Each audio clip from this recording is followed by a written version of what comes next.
한번 받아실까요? 오직 예수, 오직 말씀, 오직 성령. 우리 삼위 하나님께서는 이 예배를 받으시기를 가장 기뻐하시죠.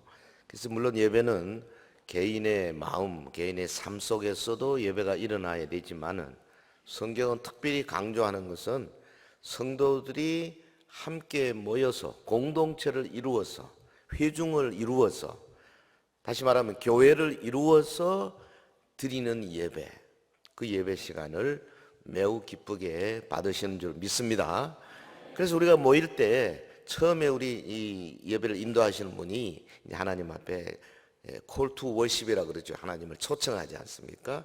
주여 우리가 모였나이다. 이곳에 오셔서 하늘의 문을 열어주시고 복을 주옵소서. 우리가 기다리겠습니다. 그러죠. 그리고 이제 찬양도 하고, 그다음에 우리가 사도신경 우리의 믿음의 고백도 하고, 또 기도하면서 우리가 회개도 하고 감사하고 간구하고 하잖아요. 오늘 보니까 참 우리 서영교회가 하나님이 기뻐 받으시는 예배의 모습을 잘 지금 만들고 있다, 이렇게 생각을 합니다. 감동이 안 오시는가 보네. 그렇게 생각합니다. 한번 생각해 보세요. 여기 장소도 좋고요. 그 다음에 보십시오. 여기 임마누엘 찬양대 개회 성령이 얼마나 좋았습니까? 네. 임마누엘 맞죠? 네. 할렐루야도 좋았고 지난주. 그리고 또 여기 보면은 개회 찬송, 하늘에 가득 찬 영광의 하나님, 이 찬송요. 이거 저는 볼 때 예배에 그 설교하기 전에 앞부분에서 하나님께 드리는 찬송 중에 one of the best, 아주 좋은 찬송이라고 봐요.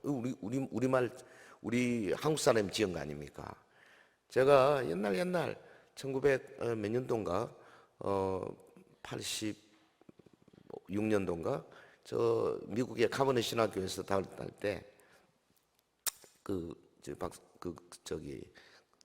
THM 과정에 공부하는데 각자 나라의 자기 나라의 찬송 가운데 제일로 좋은 찬송 하나씩 소개하라. 이래서 제가 찾다가 이거를 소개했어요. 그래가지고 이거를 다 이제 그분이 한국말을 모르니까 제가 영어로 막 번역을 해가지고 이렇게 해서 올려서 예약좀 받았어요. 굉장히 좋은 자. 왜? 우리 예배를 받아주시옵소서. 그거 성삼위, 성부, 성자, 성령, 이 찬양이요 굉장히 잘 돼 있어요. 구원의 하나님, 은혜의 하나님, 생명의 하나님, 우리의 예배를 받아주시옵소서. 막 예배하는 마음. 그리고 이제 찬양하고 그 다음에 설교자가 나와서 이제 말씀을 전할 차례 아닙니까? 이 설교는 뭐냐? 우리가 기도하고 찬송하고 우리의 헌신한 모든 것들에 대해서 하나님께서 이제는 하늘로부터 우리 모인 회중에게 직접 주시는 말씀이 바로 설교예요. 그러니까 설교자는 뭐냐면 이 껍데기입니다. 껍데기. 그냥 하나님의 말씀을 통과시키는 통로일 뿐이에요.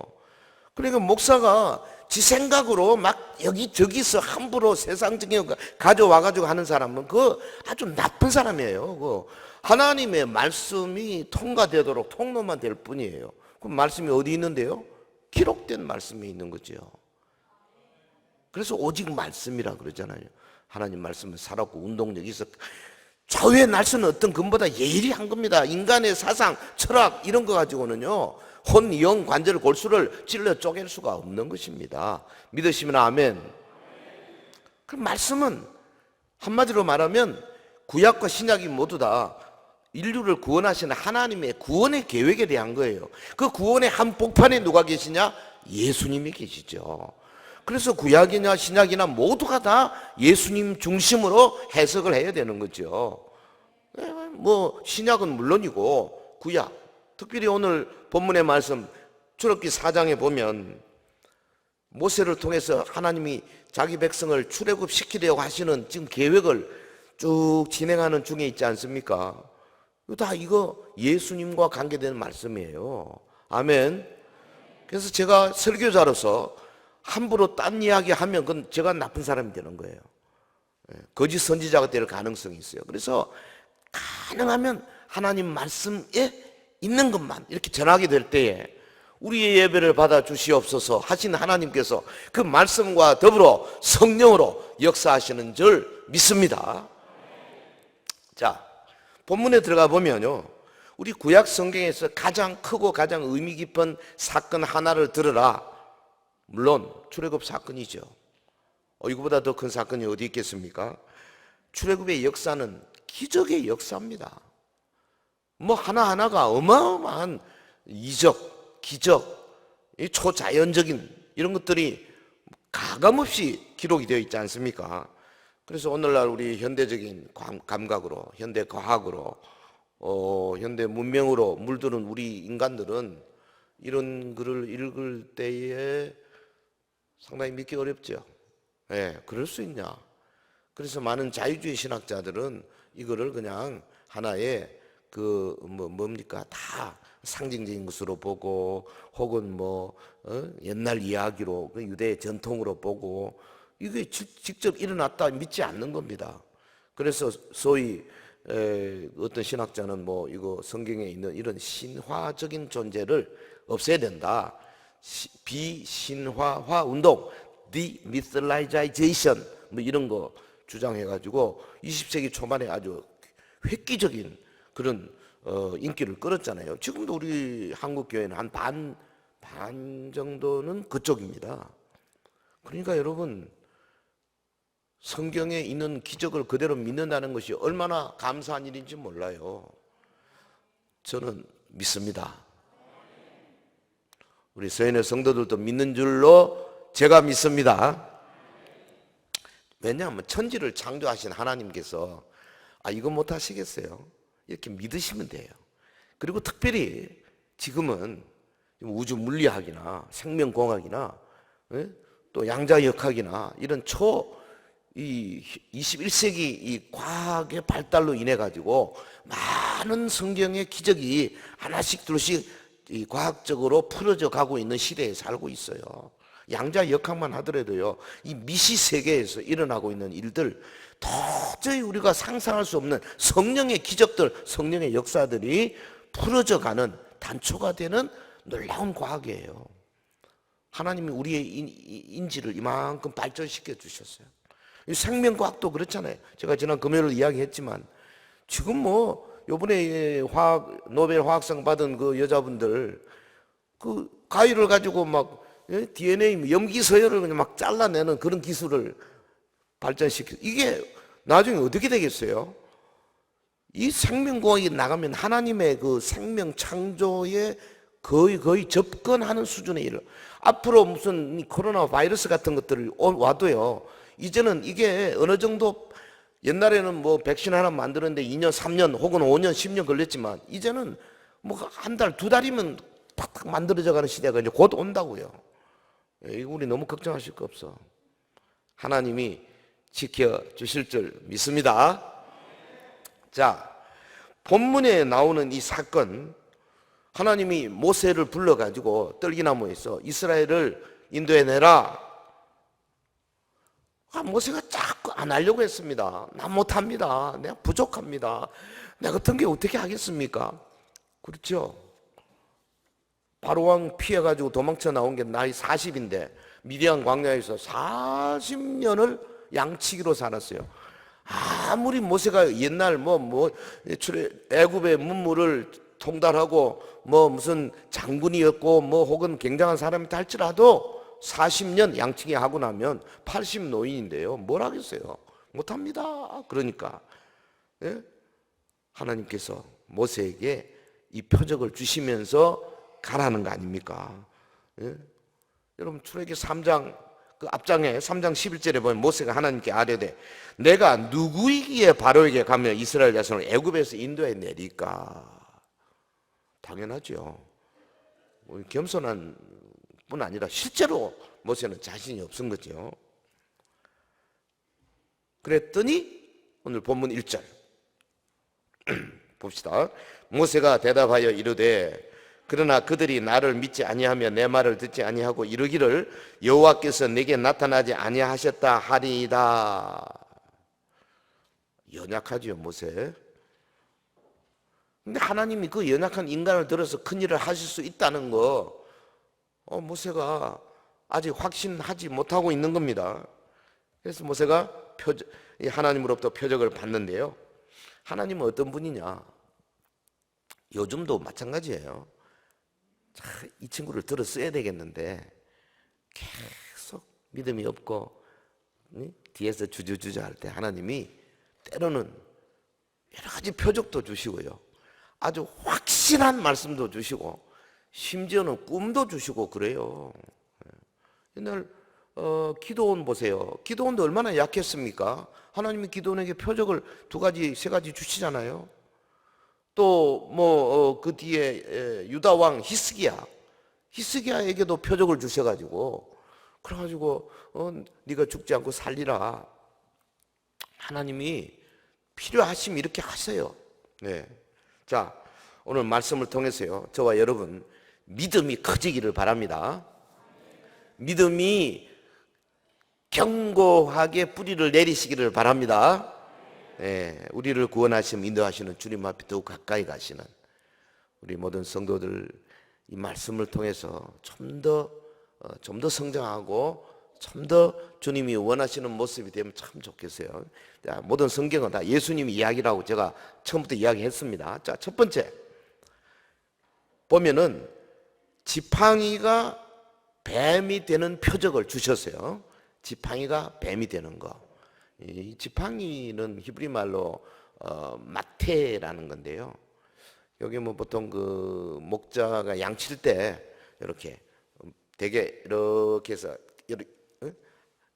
끝이 손을 잡고 양을 인도하기도 하고, 막대기하고 지팡이하고 2개 가지고 쓰기도 하고, 지팡이 하나 가지고도 늑대나 이런 그 들개 같은 거 때려서 잡기도 하고, 다시 말하면 양을 보호하고 양을 인도하고, 혹은 바위 사이에 끼었을 때 걸어가지고 목을 당겨가지고 양을 구해내기도 하고, 이런 역할을 하는 거 아닙니까? 지팡이. 그 지팡이를 하나님께서 뱀으로 만드셨다가 또 다시 지팡이가 되게 하시고 이런 표적을 주시는 겁니다. 지금 떨기나무 앞입니다. 지금 모세는 아무 준비가 안 돼 있는 상태예요. 그런데 자기의 백성 이스라엘 애굽에서 430년 동안 지금 그야말로 쇠풀무 속에서 고생하고 있는 자기 민족들, 그야말로 고생 많이 했죠. 인도해내라. 너희 조상 아브라함과 이삭과 야곱에게 내가 맹약한 그 땅으로 네가 인도해내라. 모세에게 놀라운 확신이 필요했어요. 자, 여기 지금 지팡이가 하는 역할을 보호하고 인도하는 것이라 그랬어요. 그 다음에 지팡이를 던졌을 때 뱀이 됐다 그랬어요. 뱀, 낫이라는 거. 이건 볼 것도 없습니다. 이건 사탄, 마귀 혹은 그 사탄의 세력을 상징하는 거죠. 그러니까 뱀이 됐다가 또 꼬리를 잡으라, 꼬리를 잡으니까 이게 또 지팡이가 되죠. 뭐를 의미하겠어요? 당시 뱀은요, 애굽의 그 바로 왕도 이 바로 왕의 지금도 이 벽화 같은 거 보면요, 뱀 형상을 갖고 있어요. 당시 이 뱀은 애굽의 권세예요. 그러니까 지팡이를 뱀이 되게 했다가 뱀을 꼬리를 탁 잡았을 때 또 지팡이가 되게 하는 거, 이건 뭘 말하냐 하면 여호와 하나님께서 애굽의 세력을 분쇄하고 그 애굽의 압제에서 자기 백성을 구출하시고 인도해 내실 것을 예표하는 거죠. 할렐루야. 인도하시는 표적이에요. 여러분, 하나님은 지금 모세 회피하고 변명하고 연약한 이 모세에게 이처럼 언약의 백성 이스라엘을 당시 세계 최강의 군사력을 가지고 있던 애굽의 바로 왕으로부터 건져내라. 하는 이 어마어마한 미션, 이걸 주시면서 나 여호와가 이런 권세를 가지고 있다, 이 표적을 보여주시는 거죠. 네? 이거는 후일에 예수님 오셔가지고 사탄에게 결박당해 있어 그야말로 죽음으로 가고 있는 모든 인류들을 구원해 내시는 이 예수님의 사역에 대한 예표도 또한 되는 거죠. 당연히 여기서 우리가 예수님을 발견해야 됩니다. 자, 왜 하필이면 이처럼 이 지팡이 이적을 주셨을까요? 왜 지팡이입니까? 깊은 뜻이 있죠. 하나님은 바로의 권세를 주장하고 계신다. 바로가 모세, 네가 볼 때는 바로가 대단한 것 같으냐? 아니다. 요거 내가 지팡이도 만들어버리고 다시 뱀으로 만들어버리고 내가 그렇게 할 수 있다. 모세야, 애굽의 바로왕 아무것도 아니다. 내가 그 바로로부터 내 백성을 이끌어내겠다. 넌 내 시킨 대로만 해라. 할렐루야. 여러분, 하나님은 모세의 지팡이로 뱀이 되게 하심으로써 당시 최고의 권세였던 바로의 권세가 사실은 하나님의 주권에서 나온 것이다, 이거 보여주시는 거죠. 지금 뭐 미국의 트럼프 대통령 주권이 뭐 무슨 미국이라는 나라에서 나온 건 줄 아십니까? 그거 하나님 주신 거예요. 뭐 대한민국도 마찬가지고. 그래서 하나님이 주신 거를 하나님의 뜻대로 함부로 사용하지 않으면 하나님이 치시는 겁니다. 믿습니까? 시간 문제예요. 역사가 그것을 증명하고 있잖아요. 우리 하나님 백성들은 그래서 좀 인내해야 돼요. 세상의 모든 권세는 하나님이 뜻하시고 하나님이 허락하시는 한에만 존재할 수 있는 거예요. 역대상 29장 11절에 그랬지 않습니까? 여호와여, 위대하심과 권능과 영광과 승리와 위엄이 다 주께 속하여 싸우니 천지에 있는 것이 다 주의 것이로소이다. 여호와여, 주권도 주께 속하여 싸우니 주는 높으사 만물의 머리 되심이니이다. 자, 우리도 이런 그 찬양, 이런 신앙 고백을 자주 드려야 됩니다. 우리 기도할 때요, 하나님은 만물의 머리 되십니다, 이렇게 자꾸 이렇게 고백하고 올려드리는, 이거 참 좋은 거죠. 우리 대개 보니까 그 백인 교회 가보면요, 그런 걸 잘하는 것더라고요. 주님은 we praise that, 우리는 주님이 이러하기 때문에 찬양합니다, 이러하기 때문에 찬양합니다, 이런 걸 잘해요, 기도할 때 보면. 근데 우리는 그런 게 조금 부족한 것 같아요. 우리는 그냥 뭐든지 달라만 잘하는 것 같아요. 달러는 미국 돈입니다. 주님을 높이는 것이 그렇게 중요한 거예요. 여러분, 하나님이 택한 백성을 사탄의 압제에서 인도해 내시는 거, 그 뒤에 수상궁의 그 에스더 보세요. 하만이라는 놈이 전국에 흩어져 있는 유대인들을 다 죽이려고 전부 날짜 잡아가지고 거의 이루어질 때 하나님이 에스더와 모르드게를 통해서 그 하만의 그 권세를 다 꺾어버리잖아요. 하나님이 하시는 방법이에요. 예수님이 이 땅에 아기 예수로 오셨을 때에 여러분 사탄이 들고 일어났잖아요. 그래서 헤롯 왕을 충동해가지고 어떻게 했습니까? 베들레헴의 근처에 있는 2살 안 되는 아기를 다 죽여라, 남자 아기를. 그런데 하나님이 미리 아시고 꿈으로 요셉을, 야, 애굽으로 피난 가라. 이미 애굽 가고 없었어요. 그 하나님이 하시는 방법이에요. 하나님은 자기 백성을 마지막 시대 7년 대환란에서도 능히 지키신다, 예비처를 두시고 지키신다, 그렇게 말씀하십니다. 아멘. 믿음으로 이걸 주장하셔야 돼요. 네. 우리는 이 말씀을 통하여 구원의 약속을 받아 가지고 있습니다. 저와 여러분, 오늘 하나님이 지팡이를 뱀을 다시 지팡이로, 그것도 꼬리를 잡으라 그래서 원래는 머리를 잡아야 되는데요. 그 모세가 꼬리를 이렇게 잡는 모습, 이것도 순종하는 거죠.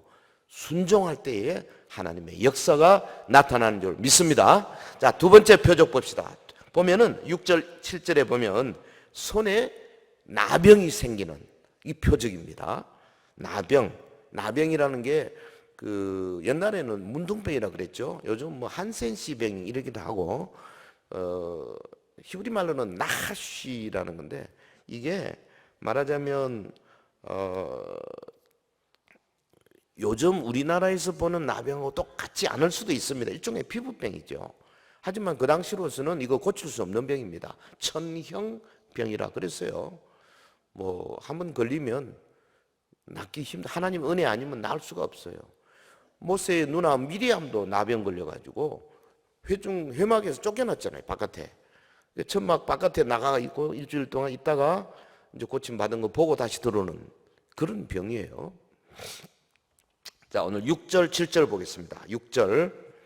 여호와께서도 그에게 이르시되, 다 같이, 내 손을 품에 넣으라 하시매 그가 손을 품에 넣었다가 내어 보니 그의 손에 나병이 생겨 눈같이 된지라.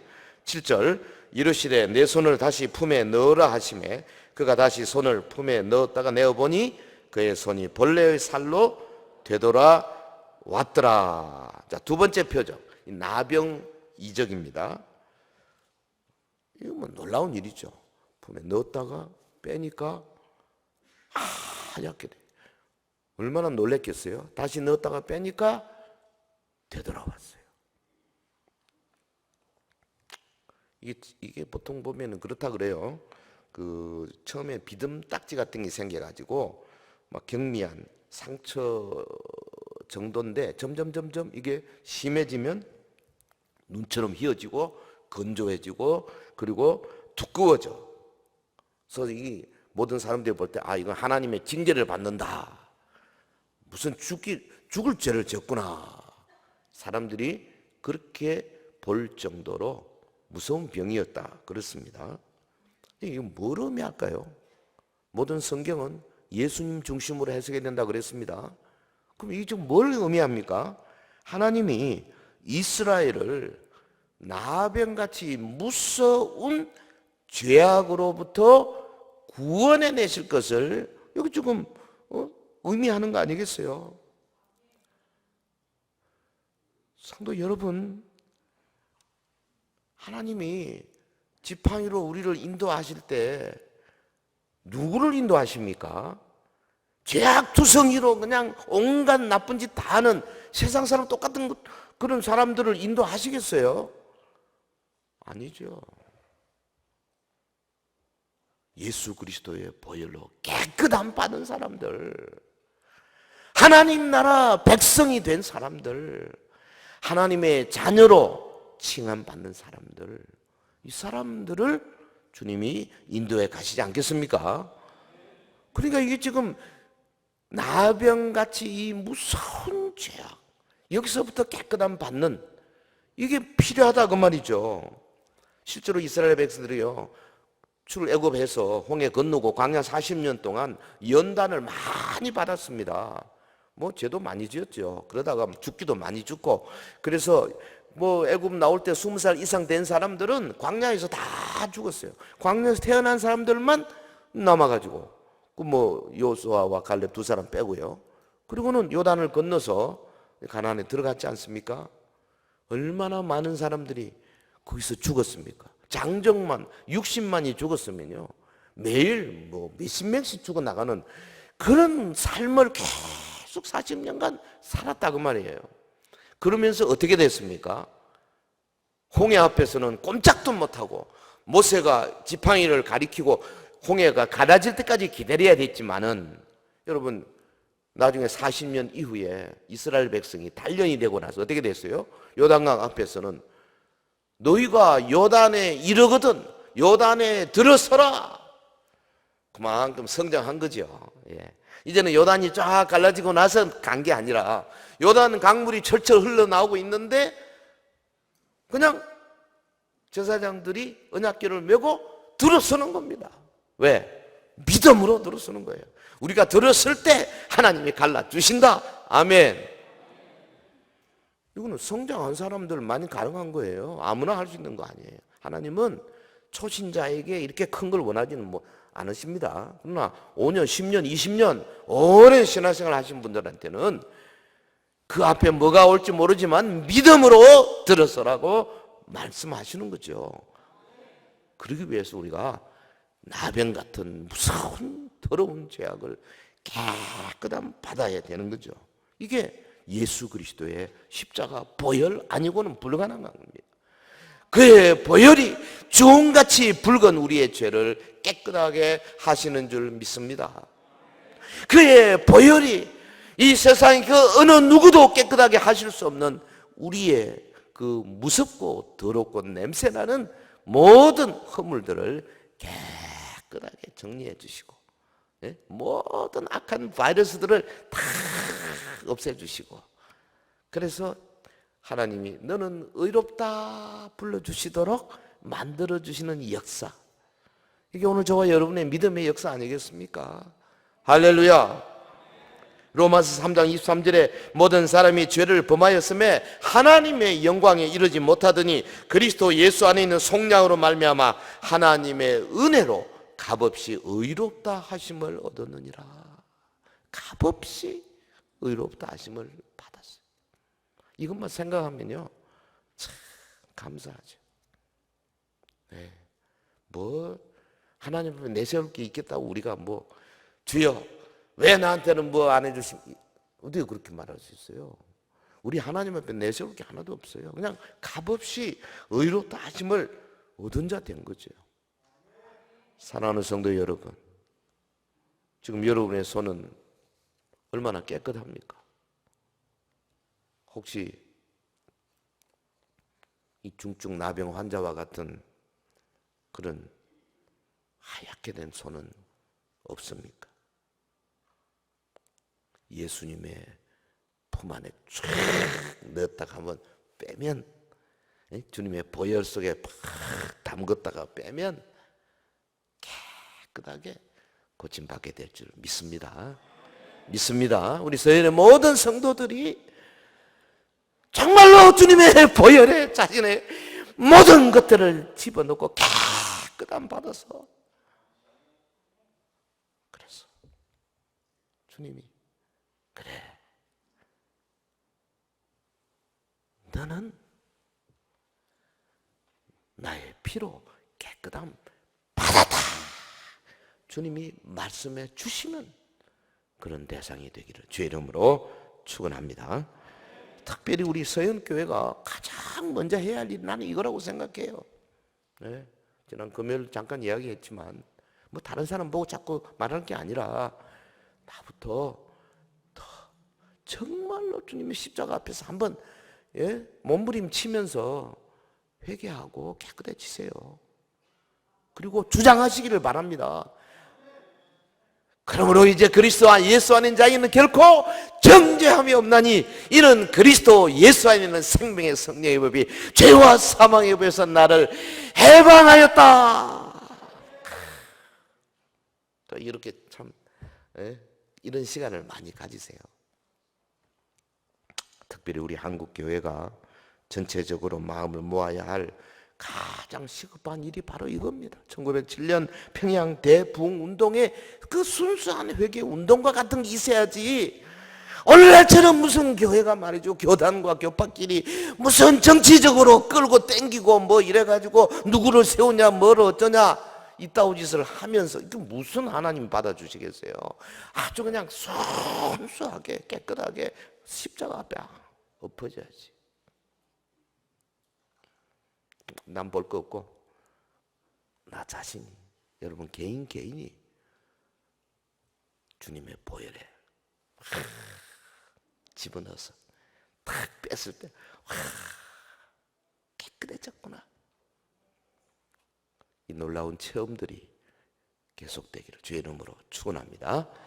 자, 세 번째 표적이 뭐냐 하면 이 나일강물, 이걸 피로 만드는 표적이에요. 이 나일강물, 피는 히브리 말로 그 땀이라 그래요. 땀. 해볼까요? 땀. 여기서 우리말에 땀이 나오는지 모르겠어요. 네. 땀, 피. 근데 구절에 보면요, 너는 나일강 물을 조금 떠다가 땅에 부으라. 네가 떠온 나일강 물이 땅에서 피가 되리라. 예. 이 나일강은 그 애굽 사람들의 삶과는 불가분리 관계 있어요. 이거 왜 그러냐면 이게 중앙아프리카 그 중부 고원지대거든요. 그게 동쪽이죠. 동쪽에서부터 흘러내려 가지고 어디까지 가냐면 지중해까지 내려가요. 이게 뭐 거의 한 5천 한 6, 700km. 뭐 미국의 미시시피 강도 꽤 길지만 전 세계에서 가장 긴 강 중에 하나가 나일강입니다. 그러니까 그 지금도 지난번에 애굽에 가보니까요. 지금도 나일강 주변에 사람들이 모여 살지 거의 90%가 거기 살아요. 나머지는 다 사막이에요. 그러니까 애굽이 그 나일강 없었으면 큰일 날 뻔했어요. 그 하나님이 나일강 유역에 이 문명권을 형성해 놓은 거 아니겠습니까? 그래서 애굽 사람들 머릿속에는 이 나일강이 신적인 존재가 된 거죠. 그래서 실제로 이 애굽 사람이 섬기는 신이 그 오시리스 신이거든요. 그 오시리스 신이 그 신수로 신의 물로 그 내려준 거다. 그래서 신성시 했어요. 그런데 이 나일강 물을 피로 만들어 버린다? 이게 무슨 말입니까? 하나님이 의도적으로 나일강 물을 선택하신 거죠. 최대의 축복의 근원지고 신적인 존재로 여겨지는 이 나일강 물을 멸망의 상징인 피로 만들어 버리겠다. 어마어마한 거죠. 모세와 함께 하신 하나님이 바로와 애굽이 섬기는 모든 신들의 권세를 그냥 한마디로 멸망시킬 수 있다. 할렐루야. 이 뜻이에요. 그 악인을 심판하시는 모습이죠. 나일강물을 피로 만든다는 거. 하나님은 악인들을 반드시 심판하신다. 이걸 아주 그냥 여기서 상징적으로 명확하게 보여주고 계시는 거죠. 여러분, 성경 전체에 하나님이 죄인을 구원해 내시는 것도 있지만 끝까지 회개하지 아니하고 죽기로 돌아오지 않은 자는 반드시 불못에 던진다, 심판한다. 수천 구절이 있어요. 한 번 죽는 것은 사람이 정하신 것이고 그 후에는 심판이 있으리니 그랬지 않습니까? 요 심판 문제. 하나님께서 애굽의 모든 신적인 것들로 여겨지는 것들을 단숨에 쳐부시는 놀라운 모습이죠. 이 시대 하나님의 존재와 하나님의 말씀을 거부하고 하나님의 사람들, 하나님의 교회를 핍박하는 이 공산주의 세력들과 백성들이 가진 천부적인 자유를 억압하고 신앙의 자유를 인정하지 아니하는 전체주의 세력들을 향하여 하나님은 반드시 심판의 막대기를 들 줄로 믿습니다. 인내하셔야 돼요. 반드시 심판이 있어요. 그러니까 이 나일강 물 피로 만드는 세 번째 이적은 앞에 두 이적, 이거를 보여줘도 믿지 아니하고 순종하지 아니하는 자들을 향한 표적이에요. 이스라엘 사람들은 여기 해당이 되지 않습니다. 왜? 앞에 표적을 보고 이스라엘 사람들이 모세와 아론을 받아들였거든요. 지도자로. 9절에 봅시다. 그들이 이 두 이적을 믿지 아니하면 네 말을 듣지 아니하거든 너는 나일강물을 조금 떠다가 땅에 부어라. 그래서 나중에 이스라엘 백성들이 애굽에 나올 때 하나님께서 모세를 통해서 나일강물을 피로 만드시는 큰 이적을 직접 보여주심으로 하나님의 권세를 나타내신 겁니다. 자, 사랑하는 성도 여러분, 하나님께서 모세에게 준 이 세 가지 표적, 자기 백성을 향하여 하나님이 얼마나 큰 관심과 사랑을 가지고 계시는가 여러분 잊어버리지 마시기 바랍니다. 오늘 주보에 5페이지에 잘 나와 있어요. 지팡이가 뱀이 되는 표적, 손에 나병이 생기는 표적, 나일강물이 피되는 표적. 하나님은 택한 백성을 보호하시고 인도하실 뿐 아니라 하나님은 그 문둥병보다도 더 진한 죄로부터 우리를 구원해내시고 구원해내시고, 그리고 믿지 않은 모든 악인들을 마지막 심판하실 것이다. 이거를 지금부터 한 3450년 전 모세에게 이미 하나님이 보여주셨어요. 그리고 그것을 그로부터 2450년 이후에 오신 예수 그리스도로 통하여서 직접 말씀을 전하게 하시고 십자가에서 피 흘려 죽으시게 하심으로 그를 믿는 모든 사람들을 다 구원해내시는 역사를 시작하게 되신 겁니다. 사랑하는 성도 여러분, 백성들 앞에서 모세가요 이걸 설명했지 않습니까? 그리고 이 세 가지 표적 보여주었어요. 그랬더니 출애굽기 4장 31절에 백성이 믿으며 여호와께서 이스라엘 자손을 찾으시고 그들의 고난을 살피시 땀을 듣고 머리 숙여 경배하더라. 할렐루야. 참, 그 이스라엘 백성이 그래도 참 못된 짓도 많이 하고 말도 안 듣고 하는 것도 있지만 참 감사한 것은 요 아주 크리티컬한 시간에 이렇게 보면 또 하나님 앞으로 싹 돌아와요. 참 놀랍지 않습니까? 우리 대한민국의 한국 백성들이 언제 한번 국가적으로 쫙 돌아온 적이 한 번이라도 있나요? 없잖아요, 우리는. 그 이스라엘 백성들은요, 사무엘이 미스바로 모이라 할 때도 쫙 모였어요. 다 모였다 그랬어요. 우리 안 믿는 사람들까지 우리가 바랄 수는 없지만 교회 성도들만이라도 한번 어려울 때에 여러분 기도할 때 쫙 기도하고 하나님 말씀 앞으로 모이고 회개하고 이런 모습이 교단적으로 교파적으로 좀 일어났으면 좋겠다, 그렇게 생각이 됩니다. 우리 서연교회도 지팡이가 뱀이 되고 다시 지팡이가 되는 같은 표적이 나타나기를 주의 이름으로 축원합니다. 다시 말하면 원수의 세력을 말씀과 성령으로 이기고 사탄의 사슬에 묶인 자들을 구원해내는 역사가 계속되기를 주의 이름으로 축원합니다. 우리 서연교회도 눈처럼 희게 된 중증 나병이 깨끗이 낫게 되는 이런 표적이 나타나기를 바랍니다. 다시 말하면 부패하고 문드러지고 냄새나는 영혼이 그리스도의 십자가 보혈의 능력으로 깨끗하게 씻김 받아 하나님을 전심으로 섬기게 되는 기적이 일어나게 되기를 주의 이름으로 축원합니다. 우리 서연교회도 나일강물이 피가 되는 표적을 보고 하나님 앞에 경배하는 영혼이 계속 일어나게 되기를 주의 이름으로 축원합니다. 세상을 심판하시는 주님의 권세 앞에 우리 모두 겸손히 무릎 꿇는 주의 백성들이 되어야 되겠습니다. 주님은 성경 마지막 장 마지막 절에 이렇게 말씀하셨습니다. 요한계시록 22장 20절 이것들을 증거하신 이가 이르시되 내가 진실로 속히 오리라 하시거늘 아멘. 주 예수여 오시옵소서. 아멘. 주 예수여 오시옵소서. 그리하여 우리의 이 어렵고 고통 가운데서 주님께 믿음으로 나오던 모든 것들을 다 마무리시켜 주시고 우리는 영원한 하나님의 나라에서 영생복락 누리는 그 자리로 인도하소서. 아멘. 주 예수여 오시옵소서.